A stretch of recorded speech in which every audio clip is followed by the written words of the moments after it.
Oke, halo rekan-rekan investor sekalian, kembali lagi bersama saya Angga dari NH Korindo Sekuritas dalam acara laporan mingguan kami, di mana isinya kita akan membahas atau mereview pergerakan IHSG sepanjang minggu lalu, serta bagaimana preview atau prediksi IHSG ke depannya. Baik, kita mulai aja dengan chart IHSG ya. Oke, ini ada beberapa hal menarik yang kita ingin dalami ya. Pertama mungkin secara umum tren IHSG masih berada dalam fase downtrend ya.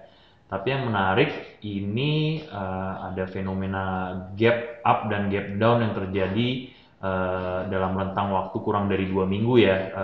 Mungkin saya jelaskan sedikit. Ini kalau kita ingat 2 minggu yang lalu IHSG sempat turun tajam ya, ditutup minus 5% dan menyebabkan di awalnya terjadi gap down, gap pertama di sini. Secara teknikal ini biasanya diyakini bahwa gap ini kalau tiap ada utangan gap itu harus ditutup terlebih dahulu. Oke, dan ini berhasil kejadian ditutupnya di hari Senin minggu lalu di sini. Tapi dengan tertutupnya ini terjadi pula gap yang kedua di sebelah sini. Jadi di hari Senin itu dibuka dengan gap up ya, sehingga sekali lagi secara teknikal kita berekspektasi bahwa akan tertutup juga, dan ini akhirnya kejadian dengan 3 candle merah ini ya, ditutup ke bawah. Nah, setelah ditutup itu cenderung IHSG Kamis Jumat kemarin relatif sideways lah, sehingga kita perkirakan untuk pergerakan minggu ini relatif masih terkonsolidasi atau mendatar gerak IHSG-nya. Oke, pekan lalu IHSG ditutup di level 5059 atau naik 0,8%. Dengan asing masih lanjut membuka net sales sebesar 3,8 triliun rupiah. Oke, apa saja yang terjadi minggu lalu? Mungkin yang paling signifikan tadi ya, di awal minggu hari Senin tanggal 14 September menguat sebesar 2,89%, di mana tadi terjadi gap up ya dibukanya. Ini juga berbarengan dengan dimulainya penerapan PSBB kembali di Jakarta. Lalu tanggal 17 September ada pengumuman suku bunga Bank Indonesia ya, di mana tetap di 4% dipertahankan. Lalu di hari Jumat kembali menguat kembali IHSG, menutup gap yang kedua, tapi dibarengi juga net sell asing yang lebih rendah di hari Kamisnya. Oke, lalu dari segi sektoral ya, kita lihat yang mengalami kenaikan terbesar masih dari sektor properti dan konstruksi ya, naik sangat luar biasa, signifikan sekali sebesar 12,7%. Tapi ini tentu kita jangan ditelan mentah-mentah ya, karena sebenarnya kenaikan ini lebih banyak dipicu oleh satu saham di sektor tersebut yang market cap-nya terbesar, yaitu PT Pollux Property Indonesia atau kodenya POL, yang mengalami kenaikan cukup signifikan, sehingga pada hari Jumat kemarin tanggal 18 September disuspend sementara oleh Bursa Efek Indonesia. Oke, untuk sektor yang mengalami pelemahan ada dua ya, consumer goods dan finance. Ini menarik, sebenarnya dua sektor yang dianggap sebenarnya cukup defensif, tapi kebetulan minggu lalu melemah ya, hampir sama 1,3 dan 1,4%.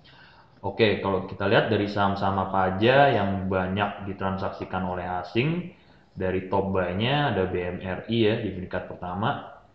Lalu yang menarik ini Telkom, saham yang sudah cukup lama, hampir 2 bulan lebih, selalu mengalami net sell. Ini minggu lalu mengalami net buy sebesar 29,8 miliar rupiah. Lalu ini tadi ada POL juga yang sempat kita ungkit, yang naik ada akumulasi asing juga sebesar 14,6 miliar, tentu sebelum dia disuspend hari Jumat ya. Oke, untuk saham dengan penjualan asing terbesar ya, ini di peringkat pertama ada BBCA yang luar biasa sekali, ini penjualannya minus 2,4 triliun. disusul BBNI sebesar 236 miliar. Jadi tadi sejalan ya dengan sektor perbankan yang mengalami penurunan terbesar. Lalu tadi juga yang kedua adalah consumer goods yang mengalami penurunan juga, atau kita lihat ada UNVR dan INDF yang juga cukup banyak dijual oleh pihak asing. Oke, untuk pekan ini sebenarnya kita akan berfokus ke sektor telekomunikasi ya. Dengan asumsi diberlakukannya PSBB ini akan meningkatkan kebutuhan akses internet untuk menunjang aktivitas-aktivitas seperti work from home atau WFA, atau juga belajar dari rumah ya, school from home, yang diperkirakan akan menaikkan traffic data sehingga berimbas positif bagi emiten telekomunikasi. Ini kalau kita lihat, ini ada salah satu yang kita jadi acuan itu relative rotation graph ya. Ini sektor telekomunikasi ini kan masuknya di infrastruktur ya, infrastruktur dan telekomunikasi ini arahnya mengarah dari lagging menuju improving. Lalu kalau dari sahamnya mungkin yang kita bisa perhatikan ada dari emiten operatornya ada Telkom dan EXCL, lalu untuk dari menara telekomunikasinya ada TOWR yang menarik. Oke, ini data kalender ekonomi, kebanyakan mayoritas dari global ya, karena sudah tidak ada jadwal rilis ekonomi dalam negeri lagi yang cukup signifikan di sisa bulan September ini.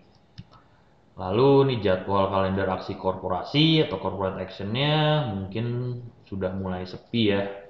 Paling yang market cap gede ada BRPT, ini ada RUPS luar biasa yang dijadwalkan ada pergantian manajemen.